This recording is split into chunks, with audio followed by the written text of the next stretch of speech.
नमस्कार, मैं दिव्यांशी आप सभी का स्वागत करती हूँ मेड इंडिया में एम्पावरिंग बेटर हेल्थ। आज इस इंटरव्यू सेशन में हमारे साथ जुड़े हैं doctor Subramaniam Swaminathan and in today's session we'll be discussing about the rising surge of Omicron cases in India. स्वागत करती हूँ सर आपका मेड इंडिया पर। नमस्ते। शुरुआत में इसी से करूंगी with the beginning of 2022. It brought us a lot of new hopes and restoring of the pre-COVID times. But with hitting of Omicron virus, how do you see कितना बड़ा चिंतन का विषय है? तो ये हमें समझना पड़ेगा कि कोविड तो हमारे साथ और थोड़ा दिन तो हमारे साथ रहने वाला है। कितना दिन वो किसी को पता नहीं है। आज जो भी हम अंदाजा लगा सकते हैं वो बिल्कुल गलत हो सकता है। तो ये हमें समझना पड़ेगा कि हमसे ज्यादा चालाक है ये कीड़ा। So when you have human and virus, bet on the virus, you will win. Bet on the human, you will lose. तो ये हमें समझना पड़ेगा कि ये वायरस को यहाँ से निकालना बहुत मुश्किल है। तो ये नेचुरल एवोल्यूशन तो होता ही रहता है। तो नया नया वेरिएंट तो आएगा और नया वेरिएंट कहाँ से आ रहा है? ज्यादातर अफ्रीका से आ रहा है जहाँ पे वैक्सीन अभी पहुंचा नहीं है। और जितना तक दुनिया भर बहुत सारे लोग को वैक्सीन नहीं मिल रहा है उतना तक ऐसा वेरिएंट्स आते रहेंगे। तो ये प्रॉब्लम तो रहेगा ही। आगे का हाल ऐसा नया नया वेरिएंट होने का चांस है। मगर ओमिक्रॉन के बारे में बात करेंगे तो ये थोड़ा अजीब है क्योंकि डेल्टा ही बहुत जल्दी ही चालू हो रहा था, सब जगह फैल रहा था। उससे ज्यादा फैलने वाला वायरस देखना तो बहुत मुश्किल है, मगर फिलहाल हमने तो अभी तो देख लिया है। ये वाला वायरस उससे 3-4 गुना ज्यादा तेजी से फैल रहा है और अभी डेल्टा का निशान ही नहीं लग रहा है। तो दुनिया भर में ये ऐसा हो जाएगा जैसे 5 महीने पहले डेल्टा ने बाकी का पूरा वायरस निकाल दिया, वैसे ही ओमिक्रॉन अभी डेल्टा को भी खाली कर रहा है और पूरा दुनिया में ओमिक्रॉन ही होगा। उससे अभी थोड़ा प्रॉब्लम चालू है, मगर और एक महीना या 6 हफ्ते के अंदर ये सब कुछ थोड़ा कम हो जाएगा। अगर पहले जैसा होगा या एक नया जैसा होगा वो अभी बताना थोड़ा मुश्किल है। जो भी हम ये बता सकते हैं कि कोविड और ओमिक्रॉन और कुछ महीने के लिए कम से कम हमारे साथ रहने वाला है। ये बात कोट कर लेनी चाहिए और अच्छे से समझ भी जाना चाहिए कि कोविड अभी और टाइम तक हमारे साथ रहेगा। इसलिए जो कोविड अप्रोप्रिएट बिहेवियर की हम बात करते हैं वो लगातार हमें अपने लाइफस्टाइल में इनकलकेट कर लेना चाहिए। सर अगर हम फर्स्ट वेव और सेकेंड वेव की बात करें तो एक सेट ऑफ सिम्टम्स थे, लेकिन अगर हम यही ओमिक्रॉन के केसेस में बात करें तो बहुत ज्यादा एसिम्टोमेटिक केसेस भी हैं और जिनको सिम्टम्स भी हैं। शायद वेदर कंडीशन से जनवरी का महीना है, नॉर्मल फ्लू की तरह भी इसको लोग देख रहे हैं। तो कैसे अलार्म हो जाए इंडिविजुअल लेवल्स पर कि ये फ्लू है या फिर ओमिक्रॉन वायरस है? जब मुझे ओमिक्रॉन हुआ था मुझे तो ऐसा ही नहीं लग रहा था, बिल्कुल ऐसा लग रहा था कि बहुत पिटाई हो रहा है।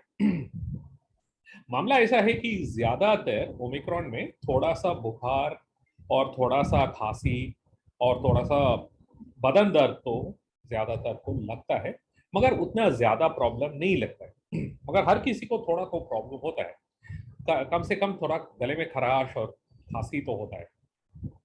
मगर किसी किसी को थोड़ा ज्यादा ही होता है, जैसे कि मेरे लिए तो प्रॉब्लम ज्यादा था। बहुत थकान, बहुत दर्द, बदन दर्द, सर दर्द, तो एक हफ्ते के लिए बहुत मुश्किल था। मगर ज्यादातर जैसे कि हमने बताया था उतना सिवियर नहीं है कि ये बता सकते हैं कि इन लोगों को अस्पताल में ऑक्सीजन कम होने के कारण भर्ती होना नहीं पड़ा। मगर फिलहाल अगर आप विदेश में देखेंगे बहुत सारा अस्पताल अभी भर रहा है ओमिक्रॉन के कारण, क्योंकि ओमिक्रॉन में बहुत सारा तकलीफ ही हो रहा है। जिंदगी का खतरा बिल्कुल कम है, मगर बदन दर्द और सर दर्द और डिहाइड्रेशन वगैरह वगैरह से बहुत सारा एडमिशन बहुत सारे देश में भी चालू है। हर देश में एक बड़ा सा स्पाइक हो रहा है नंबर ऑफ एडमिशन केसेस। मगर ये तो हमें समझना पड़ेगा कि ये सब कुछ माइल्ड ही बताते हैं, माइल्ड टू मॉडरेट डिजीज ही बोलते हैं, क्योंकि ज्यादातर जैसे बताया था उतना ऑक्सीजन का आवश्यकता नहीं पड़ रहा है, और जब जहां तक ऑक्सीजन ऑक्सीजन का आवश्यकता नहीं पड़ रहा है तो वो सिवियर नहीं बनता है।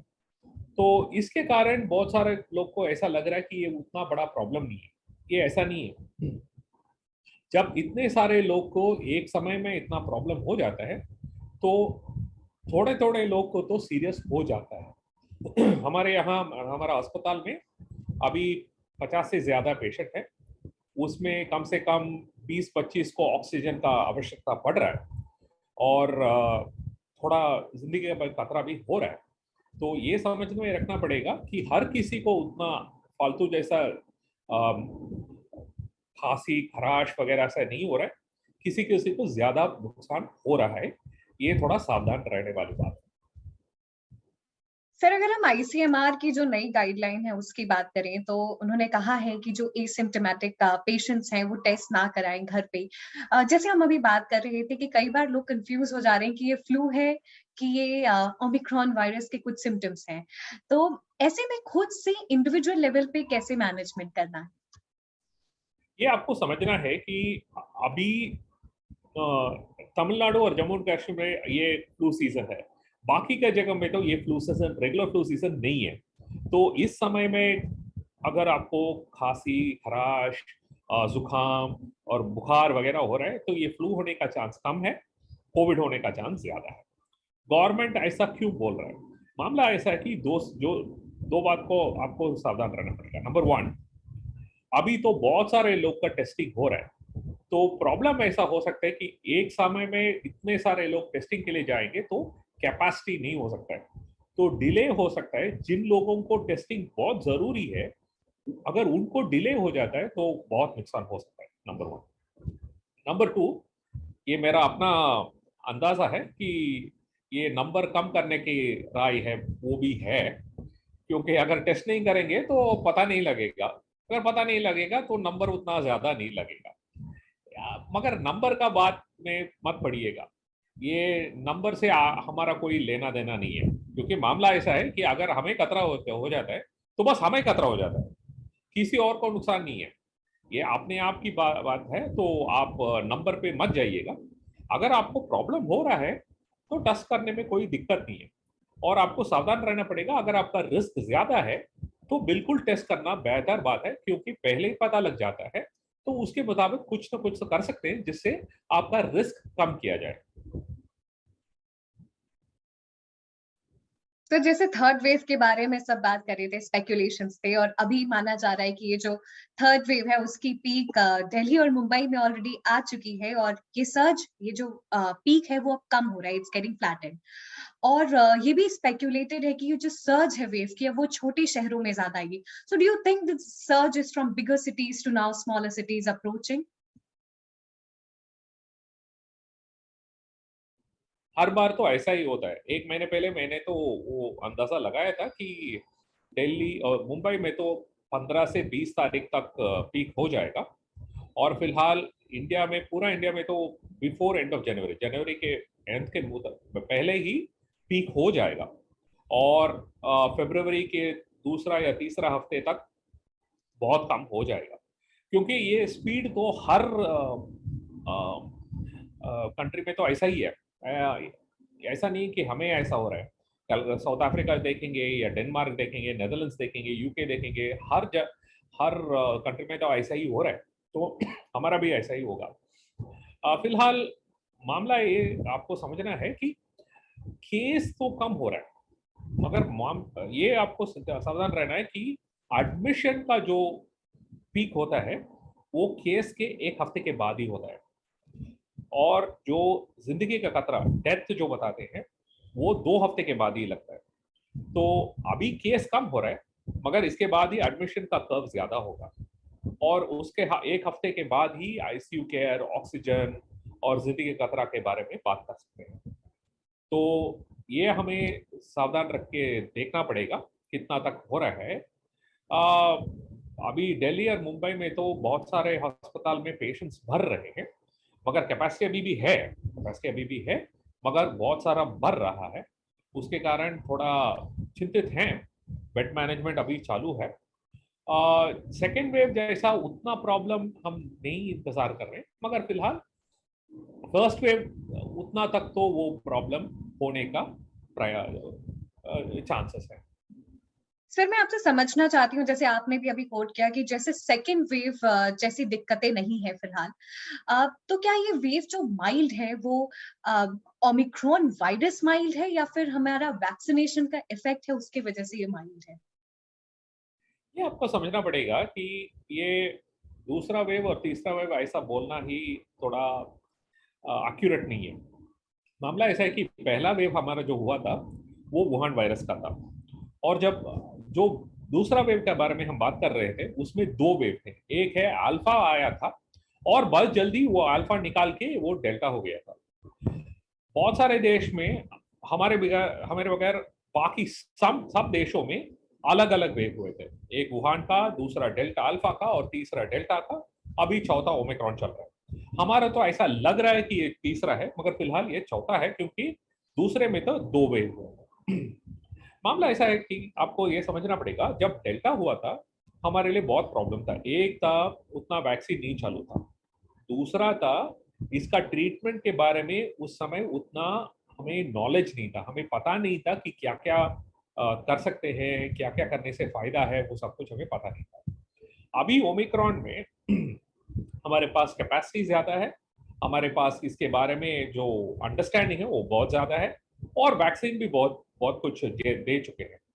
तो इसके कारण हम ये तो बता सकते हैं कि ये सब कारण से वो वेव थोड़ा कम ही होगा, मगर ऐसा नहीं है कि वो ओमिक्रॉन डेल्टा से कम है। अगर ओमिक्रॉन एक साल पहले आता था तो उसके उस समय ही आपको पता लगता था कि कितना ये पिटाई दे सकता है। अभी तो पिटाई कम है, क्योंकि हम इसका ये प्रॉब्लम से निपटने के लिए क्या क्या करना है हमें कुछ अंडरस्टैंडिंग मिला है, उसी के कारण थोड़ा कम लगता है।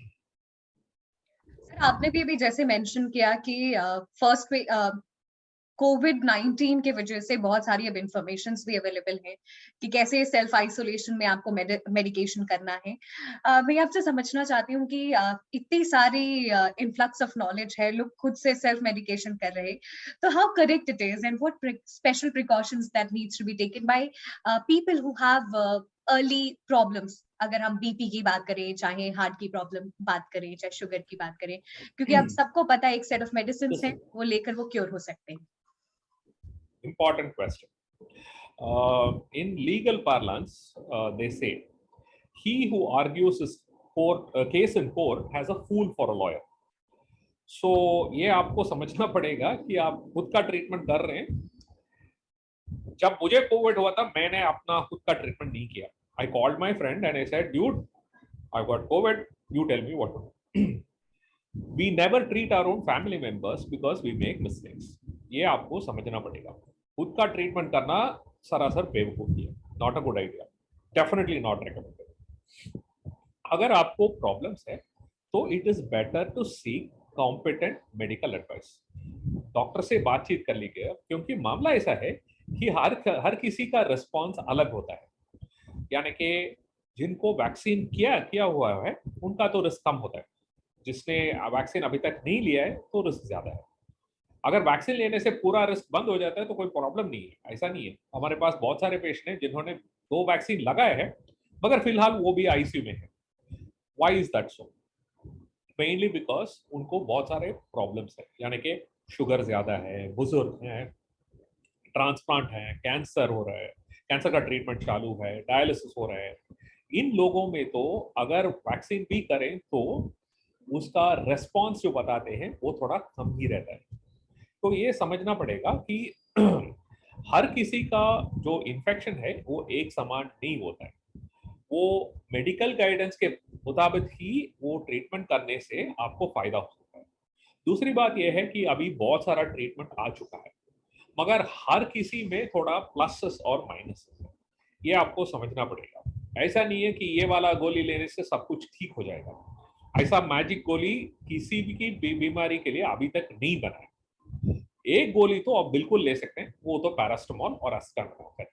वो बुखार का गोली, वो तो आप बिल्कुल ले सकते हैं, उसके लिए डॉक्टर से पूछने का आवश्यकता नहीं है।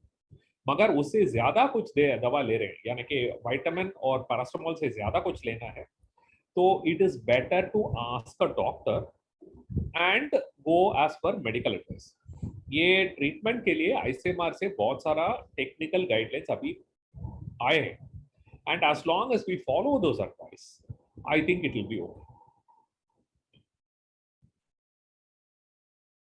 मैं डॉक्टर स्वामीनाथन की वर्ड्स को ही कोट कर रही हूँ कि if you have more complications then do not be an expert at your own treatment. और जो आईसीएमआर के गाइडलाइंस है दे हैव कम, तो यू फॉलो दैट। एंड फिर से यही कहूंगी कि do not become your expertise treatment. Sir आगे चलती हूँ और बात करती हूँ, आपने भी कुछ पेशेंट्स के बारे में मेंशन किया जो डबली वैक्सीनेटेड थे फिर भी वो आईसीयू में एडमिट हैं, और ये तो पहले से भी था कि वैक्सीन अगर आप ले लेते हैं तो it wouldn't prevent the virus but it would lessen the severity. ये तो बिल्कुल एक एस्टैब्लिश्ड फैक्ट है, लेकिन what about the population who are not vaccinated? अगर हम बच्चों की बात करें तो उनके साथ क्या स्पेशल प्रिकॉशन लेना है, पेरेंट्स को, बच्चों को? तो ये पहले समझना है, there is nothing which will prevent the infection. Omicron infection will infect everybody irrespective of their age, irrespective of vaccine status, irrespective of whether they have had COVID in the past. तो इसके पहले Covid होने से या टीका लगाने से या उम्र के मुताबिक ये ओमिक्रॉन से कोविड होने का चांस एक रकम है हर किसी को ओमिक्रॉन होने वाला है, वो तो that is nothing to do about it. मगर इससे नुकसान कितना है वो समझना पड़ेगा। पहले छोटे बच्चे के बारे में बात करें तो इसके पहले जब भी कोविड हो रहा था, बच्चों को भी इन्फेक्शन हो रहा था, मगर उनको उसके कुछ प्रॉब्लम नहीं हो रहा था, यानी कि उनको बुखार या लंग्स का भी प्रॉब्लम ऐसा कुछ नहीं हो रहा था। ओमिक्रॉन में बहुत सारे बच्चों को थोड़ा तो बुखार, सर्दी, खांसी, जुकाम वगैरह थोड़ा तो हो रहा है। इसके इसके पहले वाले कोविड में ऐसा प्रॉब्लम नहीं हो रहा था, मगर फिलहाल बच्चों को भी बिल्कुल सीरियस नहीं हो रहा है। जिन बच्चों को प्रॉब्लम हो रहा है उनको इम्यूनिटी में बहुत सारा प्रॉब्लम है, यानी कि जिन बच्चों को कैंसर का ट्रीटमेंट हो रहा है या ऑर्गन ट्रांसप्लांट किया हो या डायलिसिस चालू हो, ऐसा कुछ मेजर इम्यूनिटी चैलेंज है, तो उनको ही ज्यादा प्रॉब्लम हो रहा है। वैक्सीन न देने से उतना प्रॉब्लम नहीं हो रहा है, मगर फिलहाल जिन बच्चों को वैक्सीन का ऑप्शन है, अभी तो 15 से 18 तक वैक्सीन दे रहे हैं, वो लेना बहुत अच्छी बात है।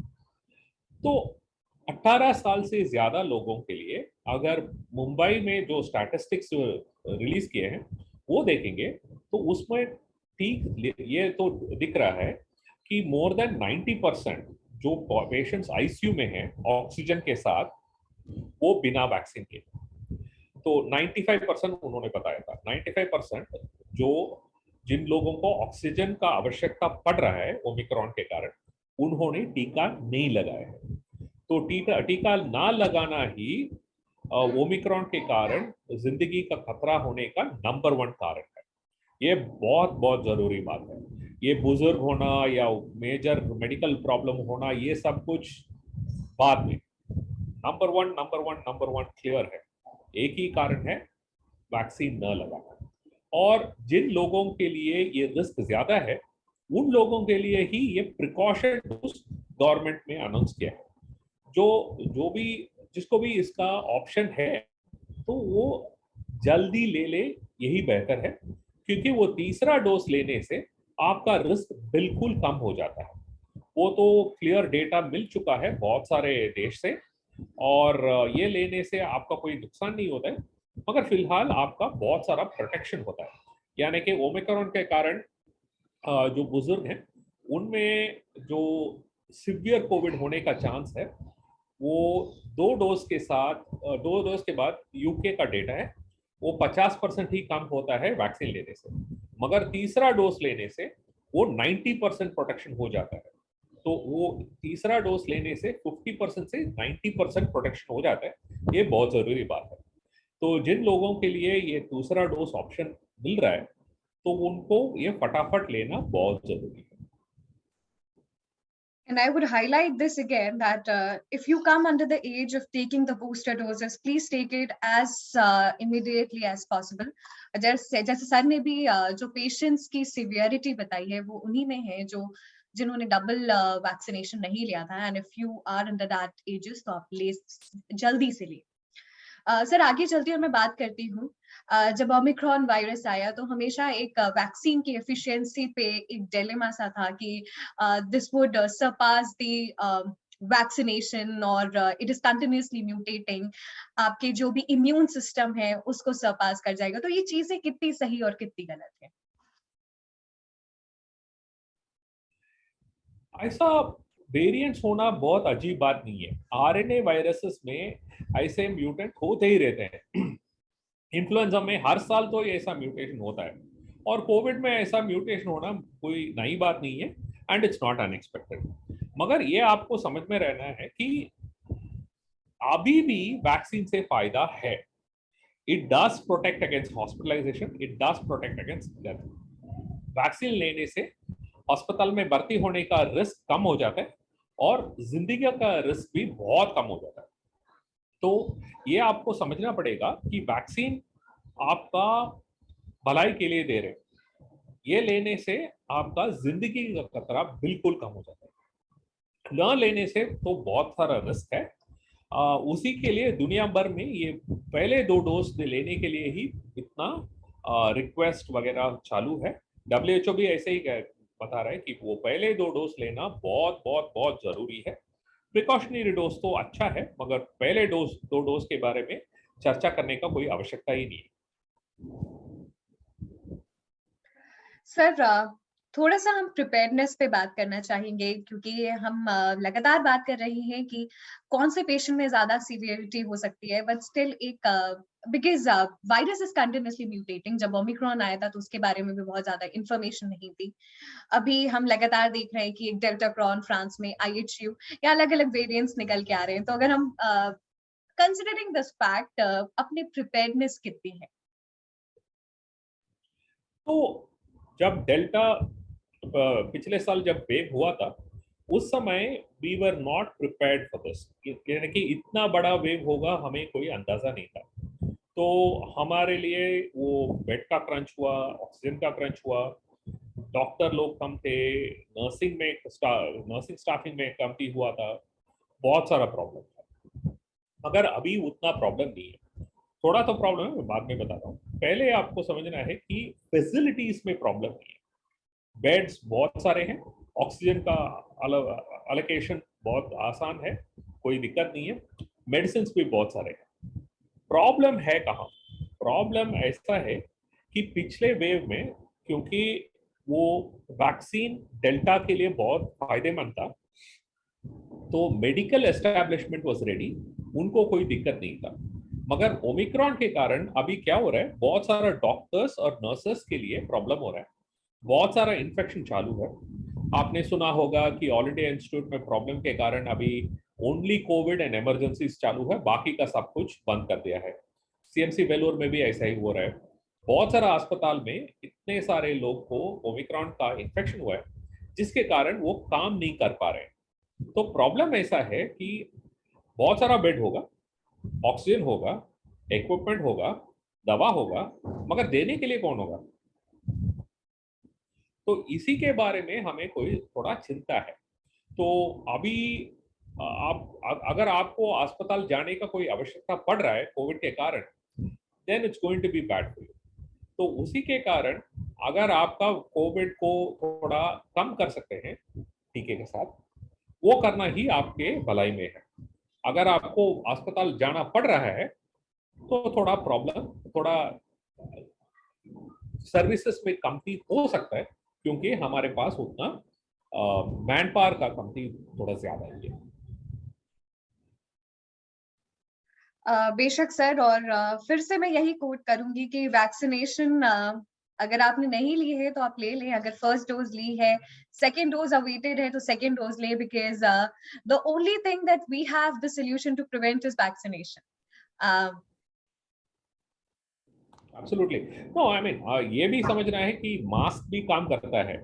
जब हम बोलते हैं कि ये वैक्सीन से ये स्ट्रेन के मुताबिक इतना प्रोटेक्शन है, वो स्ट्रेन के मुताबिक इतना प्रोटेक्शन है, वो सब कुछ ठीक है, मगर एक चीज है जो 100% इफेक्टिव अगेंस्ट ऑल स्ट्रेन्स, वो है मास्क। मगर मास्क में एक बड़ा सा प्रॉब्लम है, उसको पहनना पड़ेगा। नहीं पहनेंगे तो फायदा नहीं होगा। बहुत सारा मास्क चिन मास्क होता है, ये चिन मास्क से कोई फायदा नहीं होता। कोई कोई थायराइड मास्क लगाता है। अरे थायराइड का कोई दिक्कत नहीं है, थायराइड का वो तो रहेगा, मगर आप रहेंगे कि नहीं वो देखना पड़ेगा। तो अगर मास्क लगाना है, you have to put it over your nose and your mouth. ऐसे लगाने से कोई फायदा नहीं है। Not like this, I say both nose and mouth have to be covered. अभी तक कोई वायरस बना नहीं है जो ऐसे सीधा मास्क पार करके अंदर जा सके। दूसरी बात यह है, जहां तक हो सके, do not be in indoor crowded settings. यानी कि ऐसे मार्केट ओपन एयर मार्केट उतना प्रॉब्लम नहीं है, मगर शॉपिंग मॉल जाएंगे या सिनेमा थिएटर जाएंगे, वहां पे जो एयर सर्कुलेशन का जो प्रॉब्लम है, उसमें ये कोविड का फैलना बहुत आसान हो जाता है और रिस्क बहुत ज्यादा हो जाता है। तो ये समझ रखना है कि उस जैसे जगह से थोड़ा दूर ही रहना अभी के लिए बेहतर है। और फिलहाल कितने दिन के लिए बोल रहा हूँ, बस 4 से 6 हफ्ते। ऐसा कोई मूवी नहीं बनाए जो 4 से 6 हफ्ता वेट नहीं कर सके। उसके बाद तो बिल्कुल बिल्कुल दे सकते हैं, it will not go anywhere. और फिलहाल जो भी शॉपिंग करना है 4 से 6 हफ्ते के बाद कर सकते हैं। ऐसा कोई अर्जेंट नहीं है कि आपको शर्ट और या जो भी हो, कुर्ता जो भी पैंट खरीदना है, अभी अभी अभी करना है। अभी सब कुछ तो वर्चुअल हो सकता है, ऑनलाइन कर सकते हैं। ऑनलाइन करने से कोई कोविड का रिस्क नहीं होता है। ये सब कुछ आपकी भलाई में, क्योंकि आप गवर्नमेंट ये सब कुछ बोलने के लिए बैठेंगे तो अच्छा नहीं होगा। गवर्नमेंट अपना काम करता है, आपका देखभाल आपको आपको ही करना पड़ेगा। Definitely, it's just a matter of 4 to 6 weeks. So mask up India, and that is your only weapon. Or things can wait, but your health couldn't. इसलिए अपना ध्यान दे और बहुत ध्यान दे। सर, हम सेशन के एंड में हमने बहुत सारी चीजों पे चर्चा किया। हम फाइनली आपसे कुछ वर्ड्स चाहते हैं, कुछ टिप्स चाहते हैं सभी सिटीजन्स के लिए। ओके, वैक्सीन से ज्यादा फायदेमंद कुछ नहीं है। वैक्सीन के कारण दूसरा वेव और तीसरा वेव में इतना फर्क हो रहा है। दूसरा वेव बिफोर वैक्सीन इतना पिटाई हुआ, तीसरा वेव अभी देखिएगा कितना फायदा हो रहा है। उसी के कारण वैक्सीन का आवश्यकता इतना ज्यादा है, नंबर 1। नंबर 2, ये और 4 से 6 हफ्ते का बात है। उस समय तक हम सावधान रहेंगे तो उसके बाद थोड़ा तो रिलैक्सेशन हो जाए। 1 महीने पहले इतना टाइट नहीं था, और 4 हफ्ते ऐसा टाइट रहने से कोई दिक्कत नहीं है। और 4 हफ्ते 6 हफ्ते के बाद है, और फिलहाल ये हमारा जिंदगी का मामला है। Why can't we wait. तीसरी बात यह है कि अगर आपको कोई दिक्कत है तो फटाफट डॉक्टर से बातचीत कर लीजिएगा, खुद का ट्रीटमेंट मत कीजिएगा। और फिलहाल ये आपको समझना है कि कोई भी टेस्ट 100% परफेक्ट नहीं है। अगर पीसीआर नेगेटिव आता है, ये नहीं बता सकते हैं कि ये कोविड नहीं है, right? PCR is not 100% perfect, rapid antigen test is not 100% perfect. ये ध्यान में रखना है कि all of this has to be interpreted in the clinical situation. और अपना पहले वाले जो प्रॉब्लम्स है, या अगर आपको शुगर है या बीपी है या हार्ट का प्रॉब्लम है, इन सब का ट्रीटमेंट करेक्ट चालू रखना है। That is important. अगर आपका शुगर बहुत ज्यादा है तो कोविड से रिस्क भी ज्यादा है। तो जो भी आपका पहले वाला मेडिकल प्रॉब्लम्स जो भी है, उसका अच्छा ट्रीटमेंट चालू रखना है। That is very very critical. ये सब कुछ हम फॉलो करेंगे तो we can get through this without too much damage. Absolutely, and it becomes everybody's individual responsibilities to follow all these. और फिर से यही कहूंगी कि it's just a matter of 4 to 6 weeks and mask up India. Vaccine नहीं ली है तो vaccine ले ले if you come under that age. And yes, take care about yourself because the most important thing is your health. Thank you so much, Dr. Subramaniam, for joining us in this interview session and sharing all the insights about Omicron. बहुत सारे dilemmas थे लोगों को, and I'm sure आज इस interview session के बाद जो भी confusions थे वो clear होंगे. Thank you. Absolutely. Pleasure being here. Thank you. Thank you.